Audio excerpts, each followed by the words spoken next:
Juan capítulo 5, versículo 39, dice la palabra de Dios.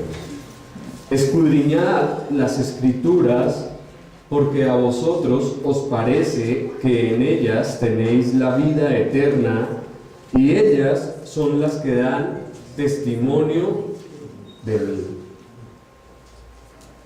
Y no queréis venir a mí para que tengáis vida. Gloria de los hombres no recibo, mas yo os conozco que no tenéis amor de Dios en vosotros. Amén. Después de haber dicho a los judíos que no tenían la palabra de Dios habitando, morando en ellos, y en este contexto en donde el Señor ha venido hablando de los varios testimonios acerca de Él, ahora dice: escudriñad las Escrituras. El verbo puede ser un mandato o también una declaración. Nuestro Señor había dicho a los líderes religiosos que el Padre había dado testimonio de Él, como lo habíamos visto en clases anteriores, y que no se trataba de un testimonio audible ni de una visión, sino el testimonio que hallarían de Él en su palabra, en la Biblia, la palabra de Dios. Ahora deberían investigar, examinar, escudriñar realmente su contenido para ver el testimonio claro e inequívoco de Cristo. Podemos pensar, si habían personas que tenían acceso a los escritos sagrados, eran precisamente ellos. En ese tiempo habían escribas, copistas de la ley, maestros, eruditos, intelectuales, que la citaban a perfección. Habían también doctores legalistas que pretendían guardarla y cumplirla al pie de la letra. Pero qué terrible, miren lo que pasa aquí. Estos hombres que tenían el acceso a las Escrituras no tenían el testimonio de Cristo.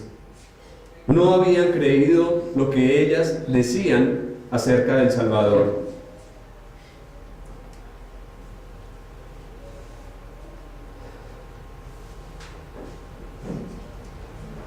Entonces es como si el Señor les estuviese diciendo: adelante, vayan a las Escrituras, miren lo que éstas dicen de mí. El Señor les está retando, les está diciendo: escudriñen las Escrituras. ¿Por qué razón? Porque en ellas ustedes dicen tener la vida eterna.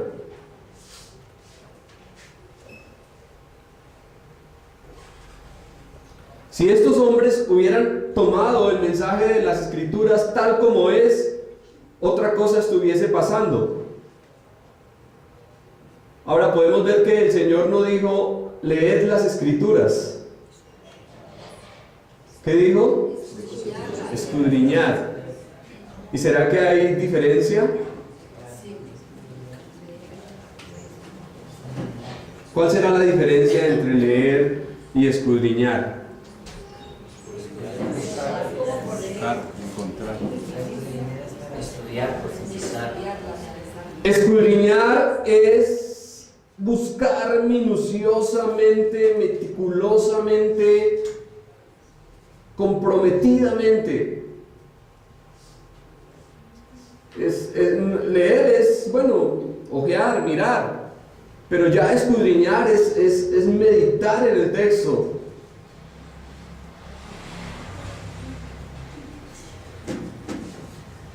Un examen cuidadoso y considerado. Eso significa escudriñar. Ahora, las verdades profundas de la Biblia no están para ser encontradas de manera superflua y repentina. Siempre las grandes verdades de la Escritura deben de buscarse como un minero se mete dentro de la tierra y tiene que trabajar muchísimo para hallar esas preciosas piedras, esas gemas. Así es en la palabra de Dios. Una persona irreverente, una persona frívola, difícilmente podrá encontrar las grandes verdades de la palabra de Dios. Se necesita tener un espíritu de investigación, de investigador. Y mirar, y mirar, y mirar, y qué dice esto acá, y qué significa esta palabra. Eso es escudriñar. Ahora, por otra parte, podemos ver el honor que el Señor da a las Escrituras. Dice que son como un documento al que todos tenemos derecho y obligación de escudriñar. Y esto contradice completamente la enseñanza que por tantos años dio la iglesia tradicional. ¿Qué le decían los curas a las personas que querían estudiar la Biblia hace muchos años? Que no lo debían hacer. Eso era prohibido. Si estudiaban el libro, ¿qué les ocurría según ellos? Se enloquecían. ¿Cuánto daño ha hecho la religión al hombre? Y efectivamente se enloquecieron, pero por no estudiar la Biblia. Usted puede mirar el estado del mundo hoy en día y va a ver que está desenfrenado, está mal, porque ha dejado a un lado los principios y los valores eternos de Dios establecidos en su palabra.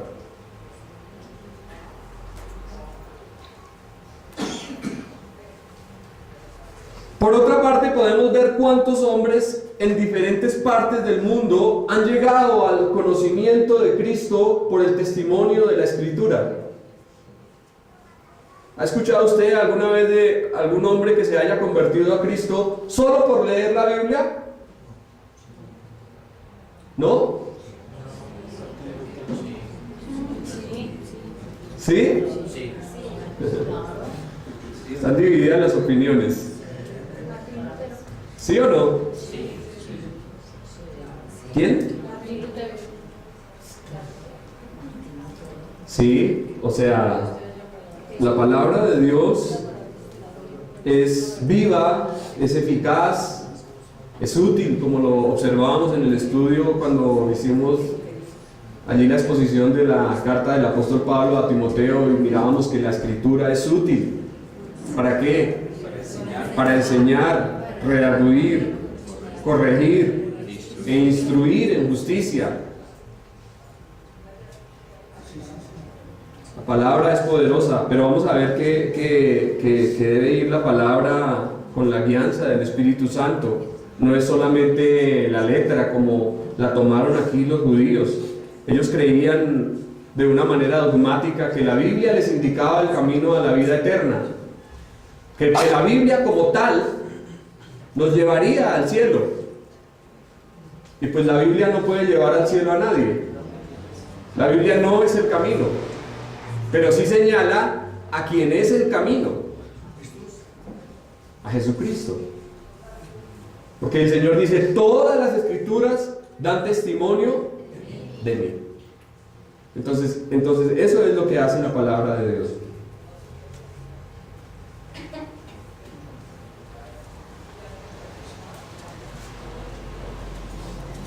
Luego el Señor dice: a vosotros os parece que en ellas tenéis la vida eterna. Como ya lo dije, ellos creían que el libro los llevaría al cielo. Pero no se puede tener solamente el libro sin tener al Señor, de quien el libro testifica.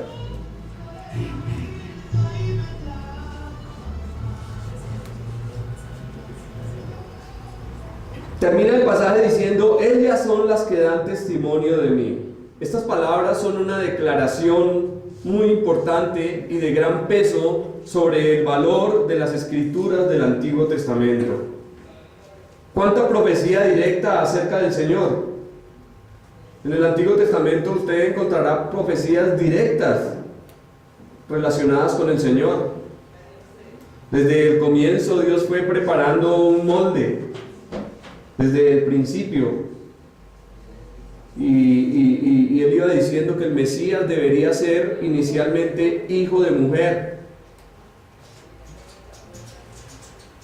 Sí, o sea que no podría ser un extraterrestre ni nada de esto. Debería ser hijo de mujer, alguien nacido de mujer. ¿Por qué? Porque ya estaba prometido y profetizado en Génesis 3:15. Pero Dios fue cerrando ese molde, haciéndolo cada vez más difícil de completar. Debería ser de la simiente de Abraham, porque Dios le había dado a Abraham una promesa. Debería ser de la línea de Isaac y de Jacob. ¿Sí mira? Pero no solamente debería ser judío, sino que además también debería ser no solo israelita, sino de la tribu de Judá, descendiente de Judá. Y Dios fue cada vez más dando pistas con relación a este Mesías. ¿Cuándo debería nacer? ¿En qué tiempo específico? Como lo observábamos en el estudio que hicimos el miércoles. Un tiempo específico en donde Él se manifestaría en Jerusalén, que se cumplió con exactitud y perfección. El lugar geográfico donde debería nacer, Belén, estaba dicho por allá por el profeta Miqueas. ¿Qué ocurriría con él? ¿Cómo sería traicionado? ¿Cómo sería despreciado por los suyos? Que le matarían, le sepultarían y al tercer día resucitaría. Todo eso estaba escrito en la Biblia, todo eso estaba ya dicho. Usted mira los salmos y va a encontrar muchos salmos mesiánicos, como el Salmo 22, que son profecías claras con respecto al Mesías. Entonces por eso el Señor dice, todas las escrituras dan testimonio de mí. ¿Cuántos tipos, cuántos moldes, cuántas profecías, ceremonias, personajes? Todo eso que veíamos en el Antiguo Testamento se dirige perfectamente hacia el Señor. Por eso mi amado amigo y hermano que me escucha en esta mañana, si sus estudios de la Biblia no le han llevado a Cristo, permítame decirle con respeto que seguramente ha perdido el tiempo, porque todas las escrituras dan testimonio del Señor. Nuestro deber continuo sigue siendo el de escudriñar las escrituras, al igual que estos judíos. Nosotros también tenemos el deber de hacerlo. Escudriñar las escrituras. ¿Por qué? Porque a vosotros os parece que en ellas tenéis la vida eterna y ellas dan testimonio de mí. El cristiano ocioso y abandonado que descuida el estudio y la meditación de la Biblia se convierte en presa fácil de cualquier falso engañador que venga a él.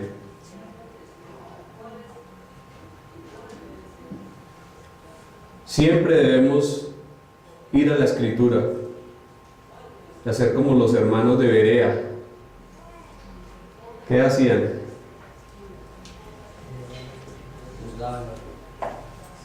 La Biblia dice que eran muy nobles, porque ¿qué hacían?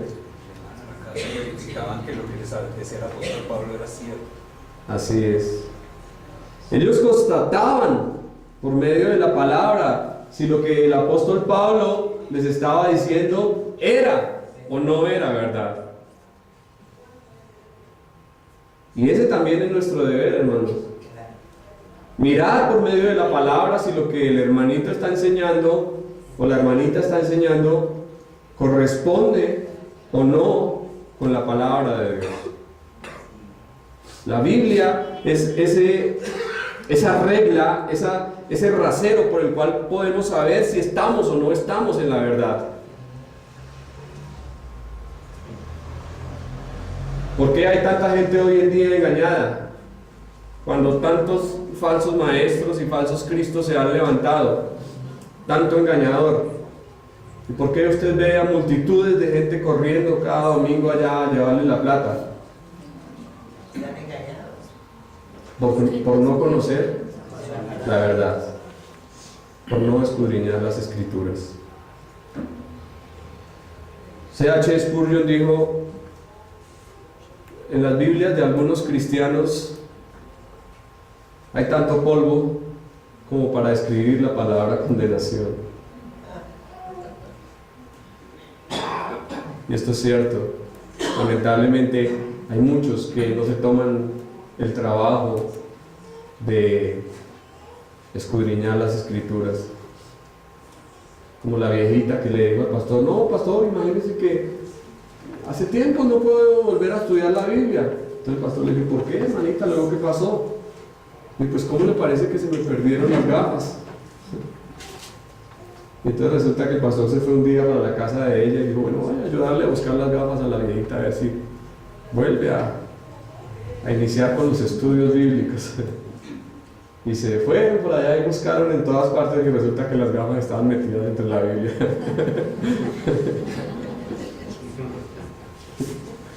No será que no las encontraba. Y como no abría la Biblia.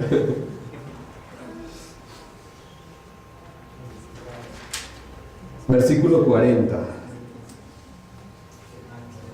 Y no queréis venir a mí para que tengáis vida. Esos líderes religiosos sabían lo que la Biblia decía, pero no aplicaban sus palabras a la vida. Conocían las enseñanzas de las Escrituras, pero no reconocían al Señor que ellas señalaban. Conocían las leyes, pero no al Salvador. Se atrincheraron en su sistema religioso, negándose a que el Hijo de Dios cambiara sus vidas. Los mismos que escudriñaban la ley fueron los que no reconocieron a Cristo cuando vino. Entonces podemos preguntarnos: bueno, pero ¿qué les pasó? ¿Qué les ocurrió? ¿Cómo fue posible que los mejores estudiantes de las Escrituras no reconocieron a aquel de quien las Escrituras hablaban?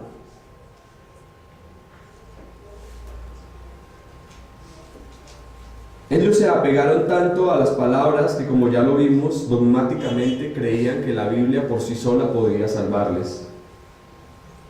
Equivocados estaban. La misión de la Escritura no es dar vida, sino señalar a aquel que puede darla. Aquí en este pasaje nuestro Señor empieza una conclusión llena de escrutadores llamados a las conciencias de sus enemigos.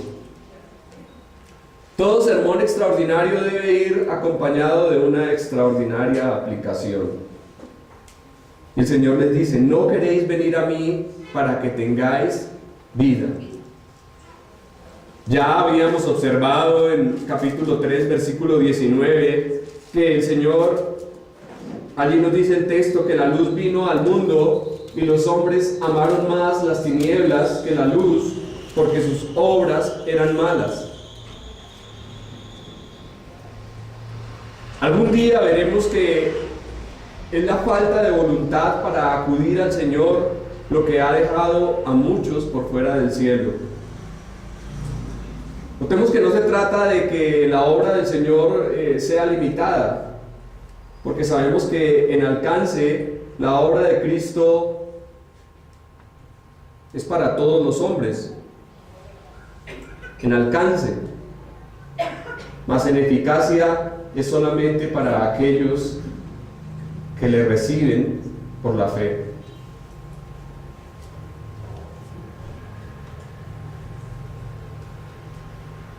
El meollo del asunto es la resistencia innata en el hombre de acudir al Señor, ya sea por su pecado, por pereza, por amor al mundo, por amor propio, tantas cosas que impiden que alguien vaya a Cristo. Muchos no tienen el propósito, ni el deseo, ni la intención de buscar la vida del Salvador. Se quedan quietos y totalmente indiferentes, sin mover un solo dedo para obtener la vida. Esta es la razón por la que muchos prefieren perderse en lugar de salvarse. Pero cuidado, no estoy hablando de salvación por obras. No estoy diciendo que la salvación sea por obras, sino por responder en fe y en obediencia a la maravillosa gracia de Dios. Si alguna vez los hombres escucharon un mensaje sincero, con un llamado directo al corazón respecto a su propio estado, fue en esta ocasión. Pero aún frente a tan conmovedora apelación, permanecieron indiferentes, indispuestos y reacios al Señor. ¿Cuántas personas están en este mismo estado? Sencillamente porque no desean cambiar sus vidas, porque no tienen la voluntad de hacerlo y se sienten muy cómodos en donde están, desentendiéndose del gravísimo peligro en el que se encuentran sus almas.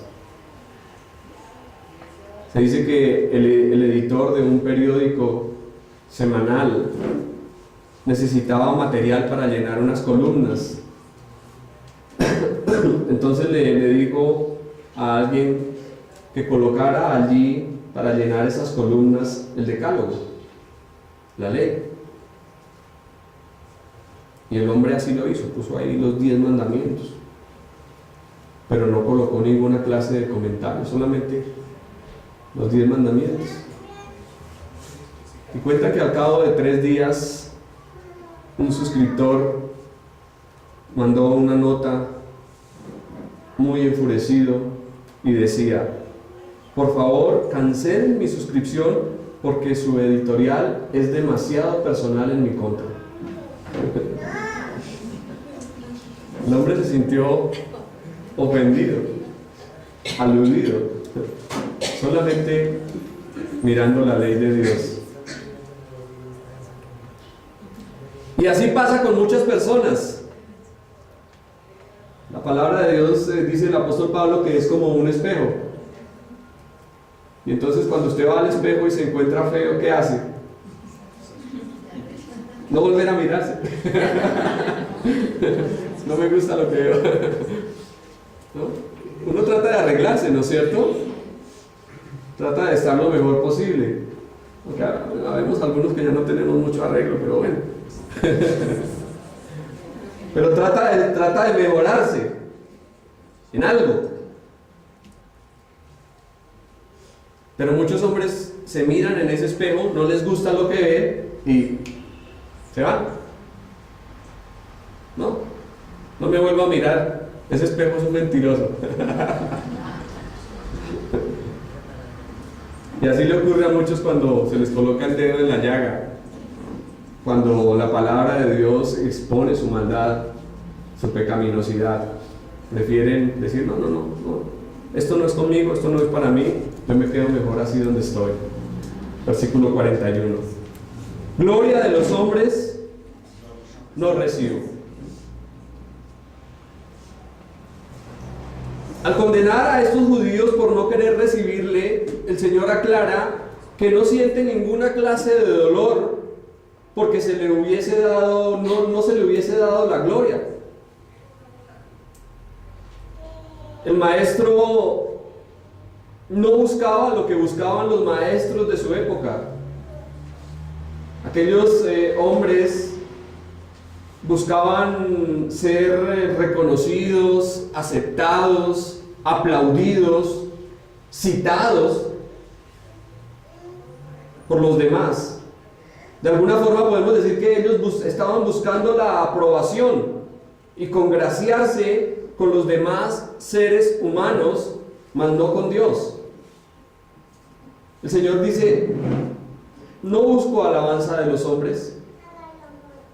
La gloria humana no significa nada para mí. O sea, si a Él lo aplaudían, eso a Él no le interesaba. El Señor no estaba tratando de ganar aceptación ni popularidad. Y observamos que en el versículo 34 el Señor les había dicho a estos mismos hombres que estaba hablando todo esto para que ellos se salvaran. Ahora les dice: gloria de los hombres no recibo. Y con esto está diciendo: no estoy discutiendo con ustedes porque busco tener la razón, ni tampoco para ganar aceptación. Todo lo que les he venido diciendo lo he hecho por el simple amor que siento hacia ustedes, porque los amo y deseo su salvación.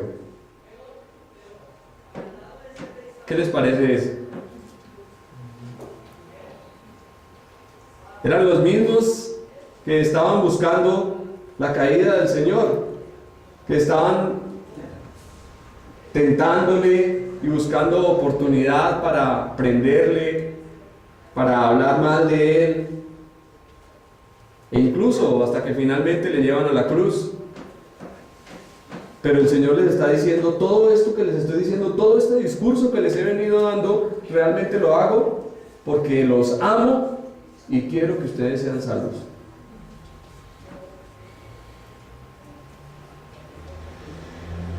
¿Qué les parece? Tremendo, ¿no? Qué ejemplo el que nos da el Señor.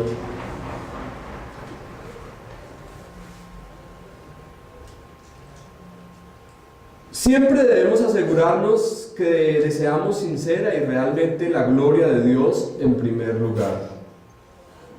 Porque vivimos tiempos en donde hay hombres amadores de sí mismos, que profesan servicio al Señor, pero que están buscando reconocimiento, fama y aplausos.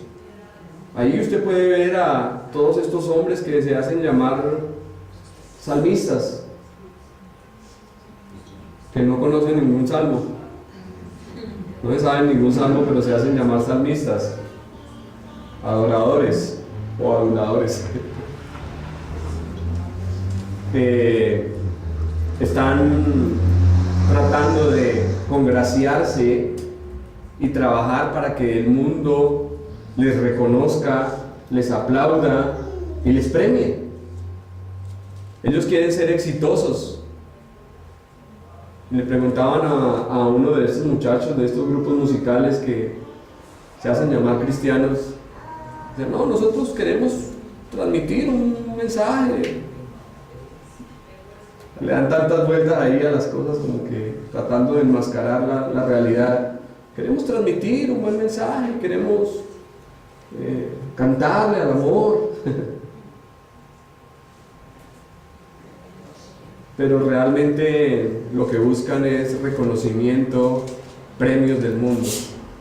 Por eso cuando pasan allá a recibir sus Latin Grammy y todo esto, eso para ellos es lo máximo, ¿no? Lo máximo que pueden alcanzar. ¿Y quieren reconocimiento de los hombres? Pues lo tienen. ¿Quieren fama? Como cualquiera del mundo, pues la tienen. Pero del Señor no esperen nada. Del Señor no van a recibir nada. Porque el Señor no acepta esta clase de cosas. Entonces, antes de cualquier cosa, antes de reconocimiento, de éxito, de todo lo que podamos hablar, debemos preocuparnos en darle la gloria a Dios. Cristo no se enfocaba en seguidores ni codiciaba el favor de los hombres, porque Él tenía la aprobación del Padre en todo lo que hacía. Para el Señor era más importante complacer y agradar ¿a quién? Al Padre. Si esto hacía poco y nada le importaba lo que pudieran decir, lo que pudieran hablar, lo que pudieran hacer los demás hombres. Amados amigos y hermanos, es primordial obedecer y agradar a Dios antes que a los hombres. Podemos preguntarnos de una manera práctica, ¿de quién buscamos alabanza? ¿De quién buscamos alabanza? ¿Cuál es el propósito para hacer lo que estamos haciendo? ¿Queremos darle la gloria a Dios? ¿Esperamos que Dios sea glorificado en lo que hacemos? ¿O queremos que los hombres nos den palmaditas en la espalda y nos halaguen por lo que hacemos? En la escuela dominical, el maestro dice a los niños: levanten la mano los que quieren ir al cielo. Todos levantaron la mano menos uno. Y el maestro le preguntó: ¿y tú? ¿Por qué no quieres ir al cielo? Y el niño le dice: porque mi mamá me dijo que después de la clase dominical me fuera derechito para la casa.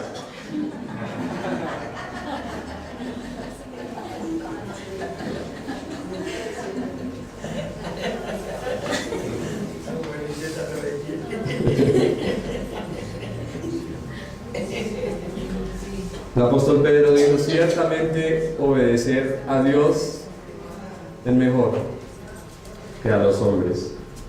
Versículo 42 y termino. Mas yo os conozco que no tenéis amor de Dios en vosotros. Ahora el Señor reprueba a estos hombres por no tener amor. Si hubiesen amado a Dios como decían hacerlo, habrían recibido a aquel a quien Dios envió. El Señor parece decirles: la verdad es que conozco y he conocido durante mucho tiempo el estado de sus corazones y sé que no tienen un verdadero amor de Dios en ustedes. Tanto que profesaban adorar, honrar al único Dios, pero con sus conductas estaban demostrando que realmente no le amaban.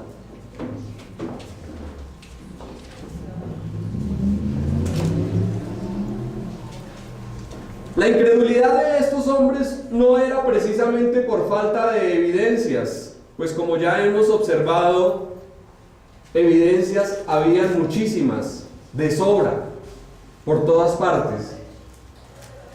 Entonces la incredulidad de estos hombres radicaba en su falta de amor a Dios. No tenían amor para con Dios. Por eso el Señor les dice: no hay amor en ustedes. De esa forma no pueden creer ni me pueden aceptar. Qué tremendo es cuando aquel que sabe lo que hay en el corazón del hombre, es decir, el Señor, revela su condición y más profundos propósitos. Una cosa es lo que escuchamos decir y otra cosa es lo que hay verdaderamente en el corazón. El Señor puede mirar cada uno de nuestros corazones con sus ojos omniscientes.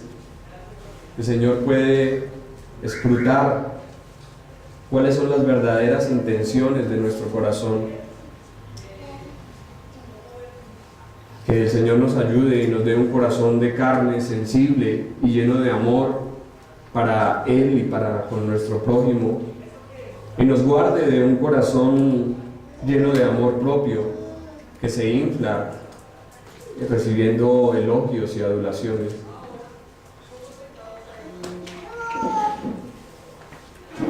Se cuenta que cierto hombre fue una vez a escuchar la predicación de aquel famoso predicador llamado Spurgeon. Y cuando regresó a la casa de su amigo con el cual estaba viviendo, este hombre le preguntó: ¿qué piensa usted acerca de la predicación? Y el hombre le respondió, nada.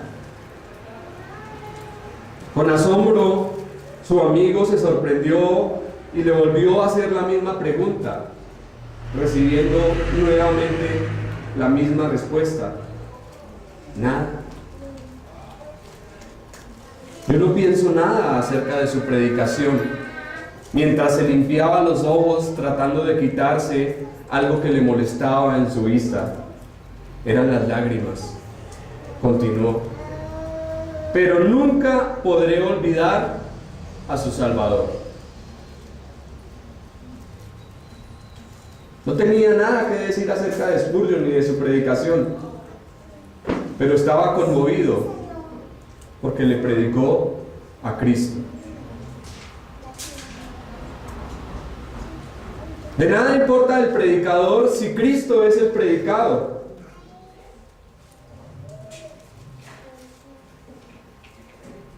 Y si el Señor con su mirada omnisciente nos mira fijamente y escudriña nuestros corazones, ¿qué ha de encontrar? ¿Se gozará en lo que halle en cada uno de nosotros? ¿O dirá al igual que a estos judíos, ¿no tenéis en vosotros el amor de Dios? Es algo muy importante en lo que debemos reflexionar, que el Señor nos guarde y nos ayude y nos capacite para agradarle como Él se lo merece.